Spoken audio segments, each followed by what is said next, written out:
Тэ энэ хүүхнүүд үү?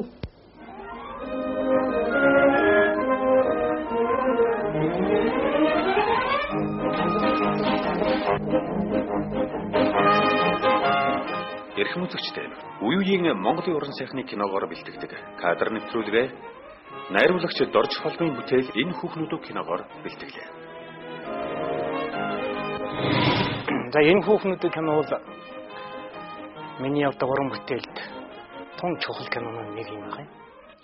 Би Москвагийн киноны дээд сургууль төгсч ирээд тэгээ удаагүй байтал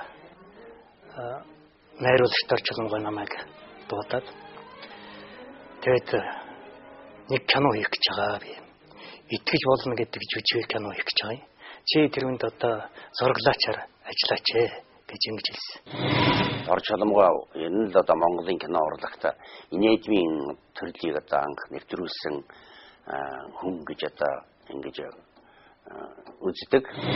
Та бүгд бол мэдж байгаа киноны зохиол бол Лодой Дамгайн жүжиг байсан. Их тийм боловсралтай, соёлтой.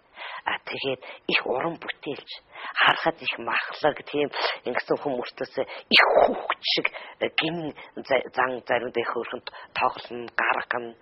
Тийм их тэмтгий жүжигчтэй их найдвартай. Одоо найруулагчунд байх сайн чанар тэр найруулагчд одоо бодоход байсан юм байна гэж боддог.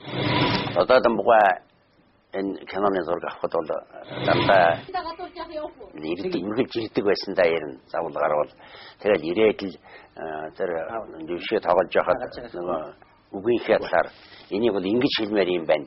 Энэ үгийг бол зохиолоос нь өөрчлөе.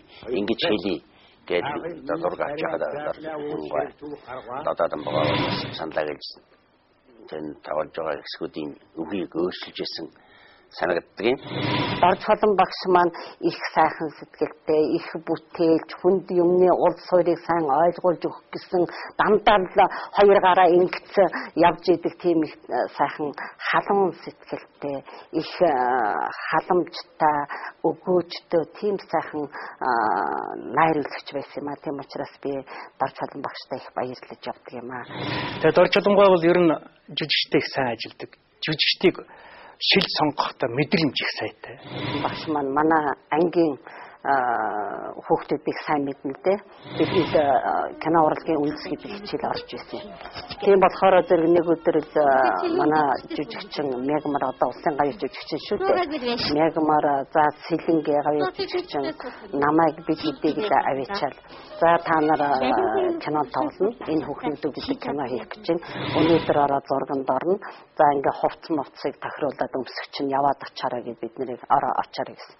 Хэдийгээр одоо залуу байсан боловч бас хэдийн кино хийчихсэн бас их туршлагатай ийм хүн байсан та тийм сонин өвөрмөс.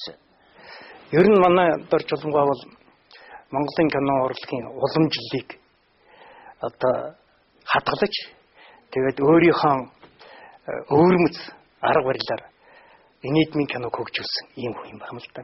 Дорж холбоо нэг онцлог өгөхөөр Дорж холбоо яг зургийн талбай дээр нь сурвал хийдэг. Тэрнээс өмнө урд өдөр нь маргааш ийм зураг авна гэдэг төлөвлөгөө байж байгаа. Тэрнийхээ урд өдөр нь маш их сурвал хийдэг.